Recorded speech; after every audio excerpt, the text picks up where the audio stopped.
नमस्कार साथियों, मैं महादेव जादव आपके लिए साइंस सीरीज़ का दूसरा वीडियो लेकर आया हूँ और वो वीडियो है वर्क एंड एनर्जी के लिए। यस, अगर आपने पहला वीडियो नहीं देखा है तो मैं आपके लिए उसका लिंक डिस्क्रिप्शन बॉक्स में दे रहा हूँ। आप उसको ओपन करके उस वीडियो को देख सकते हो। And I am on the mission to help 100,000 students to achieve the good marks in their exam by using my methodology called as speed learning blueprint. Now we will start with the second chapter, that is called as work and energy. Now here are some key points that we are going to learn in this chapter, work and energy. तो पहले आप definition पढ़ोगे work का, yes, फिर हम formula पढ़ने वाले हैं। कोई भी साइंस के अंदर आप जब डेफिनेशन लिखते हो तो उसके बाद आपको लिखना होता है फॉर्मूला। यस, तो हमारी परंपरा के अनुसार हम डेफिनेशन के बाद फॉर्मूला पढ़ेंगे। फॉर्मूला क्या होगा वर्क का। Next we will study about the condition for work, कि उसके लिए क्या क्या टर्म्स एंड कंडीशंस होंगे।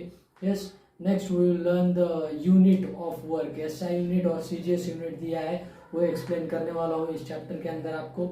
यस, जो रहेगा physical quantity, next is physical quantity of work. तो ये भी पॉइंट हम डिस्कस करने वाले हैं इस चैप्टर के अंदर या सब टॉपिक के अंदर। Next is proof. I want to give you proof about the work. Work का प्रूफ क्या होगा। यस, तो ये सब पॉइंट्स को हम कवर करने वाले हैं। Next point you will learn about the energy. Energy के अंदर there are two types of या वेरियस फॉर्म्स ऑफ एनर्जीज आप बोल सकते हो। मैकेनिकल एनर्जी रहता है, यस, केमिकल एनर्जी रहता है, हीट एनर्जी रहता है। जो हम डेली लाइफ के अंदर एनर्जीज यूज करते हैं तो उस वेरियस फॉर्म्स के एनर्जीज को हम पढ़ने वाले हैं। और उसमें से हमारा जो मेन फॉर्म ऑफ एनर्जी रहेगा दैट इज मैकेनिकल एनर्जी, और उस मैकेनिकल एनर्जी का हम डेफिनेशन पढ़ने वाले हैं। Next we will give the types of energies, that is mechanical energy के अंदर दो टाइप रहेगा, काइनेटिक एनर्जी रहेगा, पोटेंशियल एनर्जी रहेगा।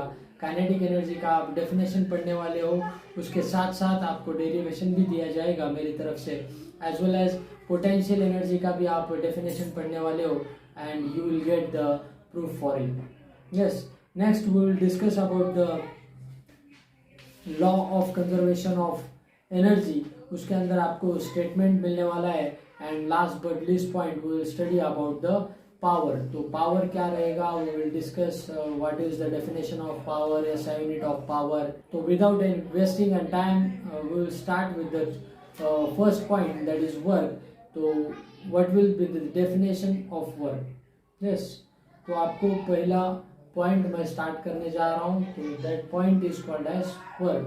Work is defined as force acting on an object to cause an displacement. Yes, किसी भी object के ऊपर आपने क्या किया है, फोर्स अप्लाई किया है। Yes, force applied on an object to cause an displacement. एक ऑब्जेक्ट है, ऑब्जेक्ट के ऊपर आपने फोर्स अप्लाई किया, फोर्स अप्लाई करने के बाद वो ऑब्जेक्ट मोशन में आ जाएगा।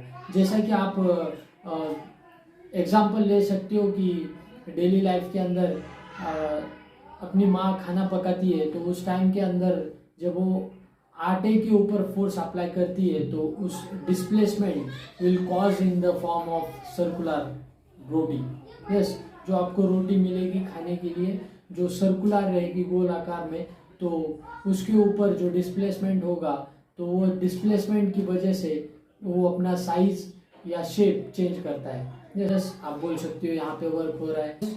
Next we will study the formula for work is equals to force into displacement. Yes, तो W is denoted for work and F is denoted for force as well as S is denoted for displacement. तो W is equals to force into displacement, तो W is equals to F into S आ जाएगा। अब जब आप देख रहे हो फॉर्मूले के अंदर फोर्स और डिस्प्लेसमेंट ये दोनों का डॉट प्रोडक्ट लिया है, तो इसका जो फिजिकल क्वांटिटी होगा, तो फिजिकल क्वांटिटी होगा of work is scalar quantity. तो क्वांटिटीज डिस्कस करने के बाद नेक्स्ट पॉइंट आएगा, that is the terms and conditions, या कंडीशन बोल सकते हो आप उसको, कंडीशन फॉर वर्क। यस, जैसा कि आप स्कूल में दाखिला ले रहे हो तो वहाँ पे आपको कंडीशंस रहता है कि एडमिशन फॉर्म फिल करना पड़ता है, at the time of admission आपको कुछ फीस पे करना पड़ता है या रजिस्ट्रेशन फीस आप बोल सकते हो वो पे करनी पड़ती है, ठीक है। There are different n number of conditions for various types of schools और कॉलेजेस। वैसा ही यहाँ पे कंडीशन दिया रहेगा, कंडीशन फॉर वर्क करने के लिए, यानी कि किसी भी काम को करने के लिए आपको 2 कंडीशन अप्लाई करने हैं। Yes, there are 2 conditions. तो पहला कंडीशन कौन सा रहेगा कि आपको कोई भी ऑब्जेक्ट के ऊपर फोर्स अप्लाई करना पड़ेगा। यस, सिंपल है, you have to apply a force on any object, ठीक है। या ऑब्जेक्ट है, कोई बॉडी है, तो उसके ऊपर आपको फोर्स अप्लाई करना पड़ेगा। And second one is it should cause the displacement. Yes, जो ऑब्जेक्ट रहेगा, जो बॉडी रहेगी, उसके अंदर फोर्स अप्लाई करने के बाद वो डिस्प्लेस होनी चाहिए। Yes, these are the 2 factors of the work. Condition for work discuss करने के बाद नेक्स्ट पॉइंट हम डिस्कस करेंगे यूनिट। यस दोस्तों, आप कोई भी फॉर्मूला लिखने के बाद उसका यूनिट लिखते हो। यस, तो आपको यूनिट, वर्क का यूनिट मालूम होना जरूरी है। इसके 2 यूनिट रहते हैं, एसआई यूनिट रहेगा, सीजीएस यूनिट रहेगा। तो वर्क का फॉर्मूला आपने देखा है, that is F into S. S W is equals to F into S, force into displacement. तो यहाँ पे फोर्स एसआई यूनिट के अंदर मेजर किया जाता है न्यूटन के अंदर, एंड डिस्प्लेसमेंट मेजर किया जाता है मीटर के अंदर। तो 1 जूल आप बोल सकते हो, that is work is measured in joule. तो 1 joule is equals to 1 newton into 1 metre.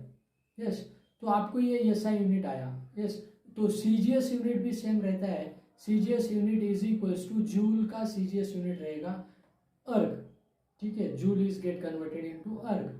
And time, जो आपका जो फोर्स होगा, फोर्स इनटू डिस्प्लेसमेंट, तो फोर्स रहेगा वो टाइम में मेजर करोगे आप, एंड डिस्प्लेसमेंट जो मेजर होगा दैट इज इन सेंटीमीटर। आपको अगर किसी ने डेफिनेशन पूछा है what is the definition of 1 joule, तो आपको आना चाहिए the amount of work done when a force of 1 Newton acting on an object displaces it through a distance of 1 meter along its own direction. Yes, so this is the definition for 1 joule. कोई भी object है, object के ऊपर force कितना apply किया आपने, आपको ऐसा यूनिट के अंदर बताना है, that is unit force. 1 newton आपने फोर्स अप्लाई किया to displace the object by 1 metre, ठीक है। तो ऑब्जेक्ट 1 मीटर से डिस्प्लेस होगा और आपने उसके ऊपर फोर्स जो लगाया था वो फोर्स रहेगा दैट इज 1 न्यूटन। तो यहाँ पे आप सिंपल डेफिनेशन बता सकते हो 1 जूल का। Repeat again, the amount of work done when a force of 1 Newton acting on an object displaces it through a distance of 1 meter, that is called as 1 joule. Yes, so this was the simple definition. Similarly, you can change this definition for 1 erg.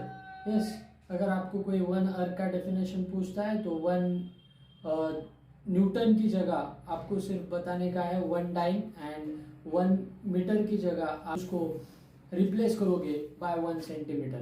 तो definition क्या हो जाएगा 1 erg का, the amount of work done when a force of 1 dyne acting on an object to displace 1 centimetre along its own direction, that is called as 1 अर्ग। यदि यह video आप तक किसी के माध्यम से पहुंचा हो तो तुरंत JIT Jadav institute of technology channel को सब्सक्राइब करें और शेयर करना ना भूलें। Thank you.